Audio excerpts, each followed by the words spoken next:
अब देखो, सबसे पहले किसी भी वायर में या किसी भी मटेरियल में आपका जो पॉजिटिव चार्ज है ना बेटा, वो स्टेशनरी रहता है। तो ये ब्लू बॉल्स जो हैं, दीज आर पॉजिटिव चार्ज। और ये जो बेटा ग्रीन वाला चार्ज है, जो ग्रीन वाला चार्ज है, दैट इज द इलेक्ट्रॉन्स जो कि फ्लो कर सकते हैं। तो जब भी आप कोई बैटरी कनेक्ट करते हो, जब भी आप कोई सोर्स कनेक्ट करते हो, तो इलेक्ट्रॉन्स तो फ्लो करते हैं, लेकिन पॉजिटिव चार्ज स्टेशनरी रह जाता है। अब देखो यार, जैसे मान लो एक मेटल की प्लेट है, तो मेटल की plate by default electrically neutral होती है, उसमें पॉजिटिव और नेगेटिव दोनों चार्ज बराबर होते हैं। अब मान लो आप ईएमएफ लगाते हो, तो एक इलेक्ट्रोमोटिव फोर्स लगाओगे, उसके कारण ये इलेक्ट्रॉन्स, ये जो इलेक्ट्रॉन्स है देखो, ये प्लेट पे बढ़ने लगे, इलेक्ट्रोमोटिव फोर्स के कारण ये बढ़ने लगे। लेकिन यार जब ये नेगेटिव चार्ज ज्यादा हो जाएगा प्लेट पे, तो ये आपस में एक दूसरे को रिपेल भी करेंगे, और जब ये रिपेल करेंगे तो ये वापस जाना शुरू करेंगे due to the opposite force. यानी एक मेटल प्लेट खुद में कोई चार्ज स्टोर नहीं कर सकती, it will remain electrically neutral.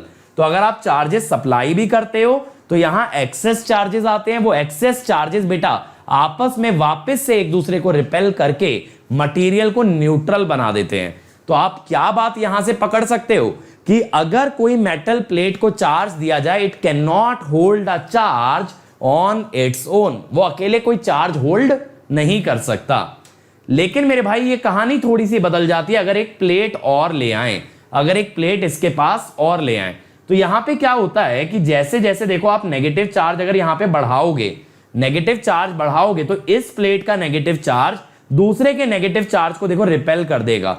समझ रहे हो? इस प्लेट पे अगर नेगेटिव चार्ज बढ़ाओगे, it will repel the negative charge of the other plate. तो यहां पे जो नेट पॉजिटिव बचेगा वो आपके यहां के नेगेटिव चार्ज को अट्रैक्ट करके रोके रखेगा। यानी कि प्लेट 1 पे नेगेटिव चार्ज दिया, तो उसने प्लेट 2 के नेगेटिव चार्ज को रिपेल कर दिया। प्लेट 2 पे जो पॉजिटिव चार्ज बचा, वो फोर्स लगा के प्लेट 1 के नेगेटिव चार्ज को अट्रैक्टेड रखेगा, वहां पे रिटेन्ड रखेगा। तो पहले जो यहां का नेगेटिव चार्ज वापस फ्लो कर जा रहा था, अब उसे रोकने के लिए दूसरी प्लेट का पॉजिटिव चार्ज एक फोर्स लगा के रखता है। ठीक है, तो दो प्लेटें आती हैं, then charge can be retain, लेकिन एक सिंगल प्लेट चार्ज को रिटेन नहीं कर पाती। अब देखो मेरे भाई, यहां पे क्या होगा, जब आप इस पे चार्ज बढ़ाना शुरू करोगे, तो दूसरी प्लेट से चार्ज आपका बाहर जाने लगेगा। तो यहां पे नेगेटिव चार्ज होने से ये फोर्स आएगा, ये फोर्स की वजह से इलेक्ट्रॉन जब वापस जाएंगे, तो इधर वापस से इलेक्ट्रॉन आने लगेंगे, नेगेटिव चार्ज वापस आने लगेगा। यानी कि आप एक कैपेसिटर को या दो अपोजिटली चार्ज प्लेट्स को चार्ज दे सकते हो एक सोर्स लगा के, एक सोर्स लगा के जैसे दे दिया। अगर आप उसे खुला छोड़ दोगे, तो उसका चार्ज वापस लौट जाएगा दोनों ही प्लेट से, दोनों ही प्लेट से चार्ज वापस लौट जाएगा, और इसे कहते हैं कैपेसिटर डिस्चार्जिंग। तो सबसे पहले देखो चार्जिंग हुई, यहां नेगेटिव आया, यहां पे नेट पॉजिटिव बना। अब ये उल्टे फोर्स की वजह से डिस्चार्जिंग हो गई, ये डिस्चार्जिंग हो गई, तो इसे कहेंगे कैपेसिटर डिस्चार्जिंग। तो चार्जिंग का मतलब था यहां नेगेटिव का आना और यहां से नेगेटिव का जाना। अब डिस्चार्जिंग का मतलब है यहां से नेगेटिव का वापस जाना और यहां पे नेगेटिव का जमा हो जाना। तो देखो ये चार्जिंग चल रही है, अब डिस्चार्जिंग में यहां से इलेक्ट्रॉन निकलेंगे और यहां इलेक्ट्रॉन ऐड हो जाएंगे। ठीक है, डिस्चार्जिंग का मतलब होता है ना न्यूट्रलाइज हो जाना, यानी पॉजिटिव नेगेटिव चार्ज एक दूसरे को कैंसिल करके न्यूट्रल बना दें। अब बच्चों देखो, जैसे ये कैपेसिटर है, इसको मैं एक सर्किट में जोड़ के चार्ज करूंगा, इसको मैं एक सर्किट में कनेक्ट करके चार्ज करूंगा। तो देखो एक बैटरी लगा दी, एक रेजिस्टेंस लगा दिया, ये स्विचेस हो गए, और ये है मेरा कैपेसिटर। तो जब मैं स्विच को क्लोज कर दूंगा बिटवीन रेजिस्टर एंड कैपेसिटर, तब क्या होगा, तब देखो ये कैपेसिटर बैटरी की मदद से चार्ज होने लगा, धीरे धीरे चार्ज होगा, धीरे धीरे एक प्लेट पे पॉजिटिव चार्ज आएगा और एक पे नेगेटिव। आप जानते हो एक से इलेक्ट्रॉन निकलेंगे और एक प्लेट पे इलेक्ट्रॉन ऐड हो जाएंगे। तो अब क्या करेंगे, अब हम इस स्विच को ओपन कर देते हैं। अब मैं क्या करूंगा, मुझे सबसे पहले ये बताओ, अगर मैं ये दूसरा स्विच क्लोज कर दूं तब क्या होगा? What will happen if this other switch is closed, which will connect the capacitor to this bulb? क्या होने वाला है, जल्दी बताओ, जल्दी से बताओ। तो देखो ये स्विच क्लोज किया, अब ये बल्ब जल गया, क्योंकि कैपेसिटर से चार्ज बल्ब के थ्रू होते हुए दोनों प्लेट्स के बीच में एक्सचेंज होगा, और जैसे ही कैपेसिटर डिस्चार्ज हो गया, बल्ब आपका बंद हो गया। अब देखो, अगर आपको ज्यादा वोल्टेज पे चार्ज करना है, तो एक से ज्यादा बैटरी लगाओ। जब आपने दो बैटरी सीरीज में लगा दी, तो कैपेसिटर की जो चार्जिंग होगी that will be up to the sum of the two voltage. तो देखो ये ज्यादा वोल्टेज तक चार्ज होगा। अब अगेन अगर बेटा आप इसको कनेक्ट कर देते हो इस टर्मिनल से, इस टर्मिनल से कनेक्ट अगर कर देते हो तो अगेन ये डिस्चार्ज होगा। तो देखो बल्ब की लाइट जल गई एकदम से क्योंकि करंट फ्लो कर रहा है, और धीरे धीरे धीरे धीरे ये डिस्चार्ज होता जाएगा। तो ये लाइट ऑफ हो जाएगी once the capacitor is discharge. तो देखो बंद हो गया बल्ब, आपका बल्ब एकदम ऑफ हो गया।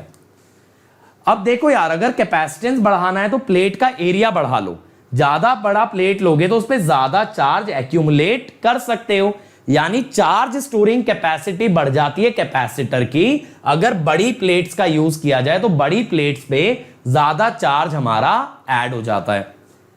तो अब ये देखो, अगर आप एक बड़ा कैपेसिटर सर्किट में लगाओगे, बड़ी प्लेट वाला कैपेसिटर लगा लिया, तो इसको चार्जिंग में ज्यादा टाइम लगेगा। यानी जितना बड़ा कैपेसिटर उतना ही धीरे धीरे वो चार्ज होता है। तो आप कह सकते हो charging time is proportional to the value of capacitance. ठीक है, अब ये वोल्टेज हाई हो गई। अब जब आप दूसरे स्विच को क्लोज करोगे भाई, फिर क्या होगा, कैपेसिटर डिस्चार्ज होगा, लेकिन उसमें भी ज्यादा टाइम लगेगा अगर ये कैपेसिटर आपका बड़ा है। तो जितना बड़ा कैपेसिटर उतना ही ज्यादा टाइम लेता है चार्जिंग में, और उतना ही ज्यादा टाइम लेता है बच्चों डिस्चार्जिंग में। तो देखो डिस्चार्जिंग, अब ये जो वोल्टेज है ना धीरे धीरे डाई आउट हो रही है। देखो पहले ये वोल्टेज जल्दी गिर रही थी, अब ये बहुत स्लोली गिरेगी because this capacitance is large. इसीलिए आरसी सर्किट में कह देते हैं time constant is R into C, यानी कैपेसिटेंस बढ़ने से टाइम कांस्टेंट बढ़ता है। अब दूसरा तरीका देखो, बीच में आप अगर कोई मटेरियल इंसर्ट कर दो, ये डाइपोल है, देखो पॉजिटिव नेगेटिव दोनों चार्ज है, हरा पॉजिटिव नीला नेगेटिव, सॉरी हरा negative Neela positive.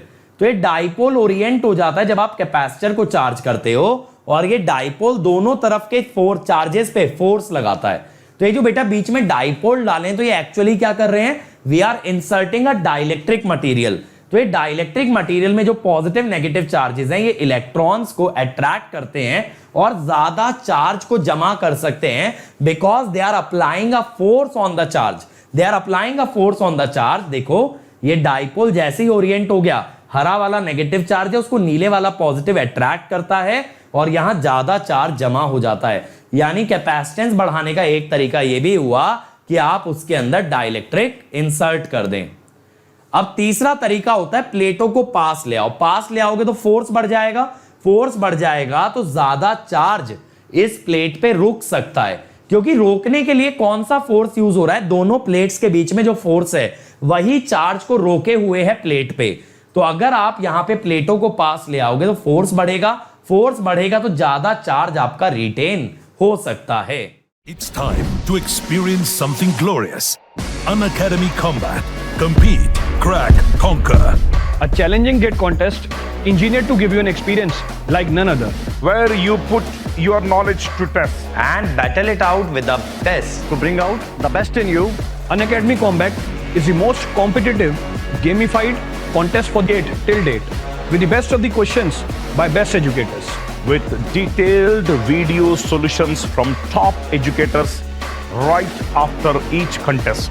Combat live with peers to get real-time rankings and win big. Participate in every contest to improve your ratings. Challenging contests every fortnight or alternate Sunday. Live ranking after every question. Big rewards for top rankers. Your passion to crack gate deserves this. Your hard work towards your dream deserves this. Fuel your inner fire for the ultimate gate challenge. Unacademy Combat. Register now.